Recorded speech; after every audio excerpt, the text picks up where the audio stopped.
All right, so here's we are running out of things to say now.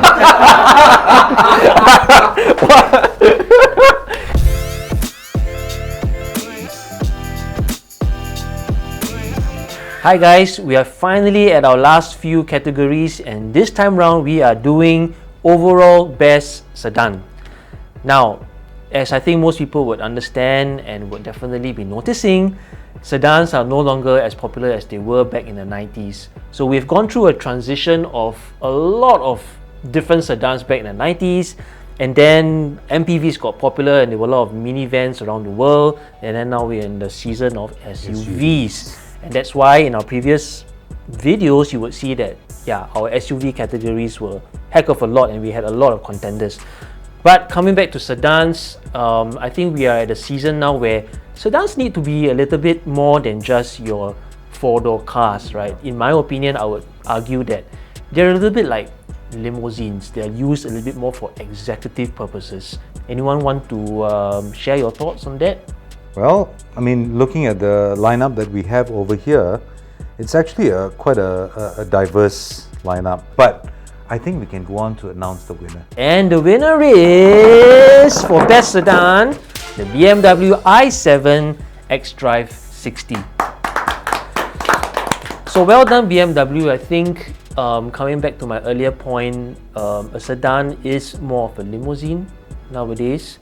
And the other contenders being the Peugeot 408, Hyundai IONIQ 6, which is also a fantastic car, and the BMW i4 eDrive 35. It makes sense for the i7 xDrive 60 to win, simply because if you look at a luxury sedan, okay, what you want is a nice, quiet, comfortable experience on the road, which electrification gives you. And looking at the points, the i7 is the one that scored the most. He scored the 386 points, despite being in the 96% price percentile. Yep, okay, exactly. So I mean, nothing else really came close. The other one is the BMW i4, which was like 377. Yeah.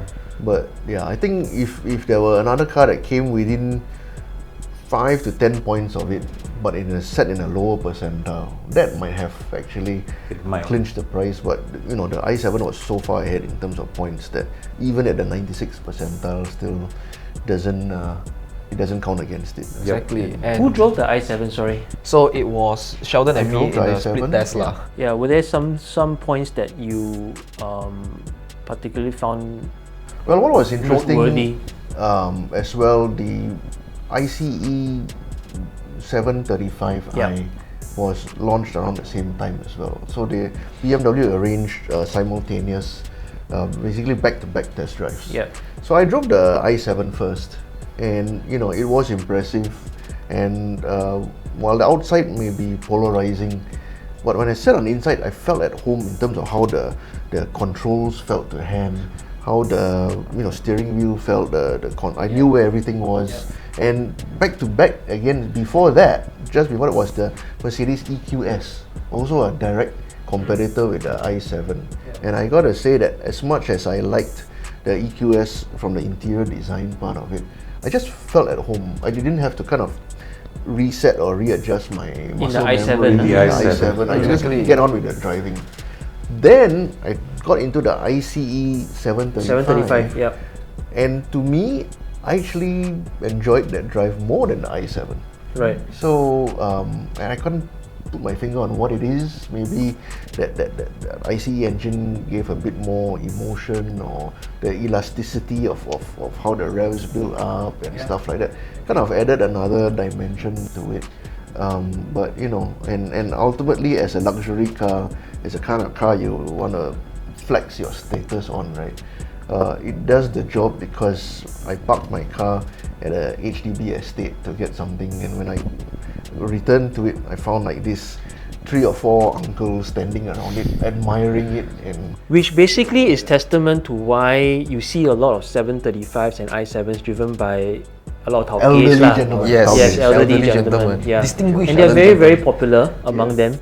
So I guess you can't go far wrong between the two. Yeah. Yeah. And still even though the looks are winner. so polarizing, they are still attracted to it. Yeah. And I find that This goes equally for the i7 series and the i7 as well. The design is such that, you know, if you go for a darker shade of color, you can actually murder out the car and make it look quite gangster, and it's oh yeah, especially in the M Sport version as well. That's It's right. got the black trimming, yeah. correct. It is sensitive to the color choice. Yes. A lot of them have the two-tone options. Yep. And depending on the color scheme you choose, you really change the whole personality of the car. Exactly. That's, And quite might I add simple. also, if whatever two-tone or color shade you choose, right, the interior description of the car on your dashboard will also change corresponding to your Oh, car. that's cool. Yeah, so actually it's the small details that matter. They color code it, Yeah, and of the course. best part is when you turn on your turn signals, they actually flash on the screen when the car is being displayed. And I know I'm not the oldest here, but automatic doors are the best. They are. Absolute best. Oh yeah, Because that's cool also. They feel Yeah. so good, you know, and you feel very baller or quote unquote gangster when you press the button and it just opens Why you talk automatically. about automatic door, you must talk about age also. Huh? No, okay. Because the doors are pretty heavy, so even for me, I have issues opening them. So And, well yeah. done. Sorry, Sean, but yeah, well done to BMW for the i7. I think next year we'll have an interesting ACOTY when the 5 series is launched, right? But till then, we do want to give a round of applause to BMW and the i7.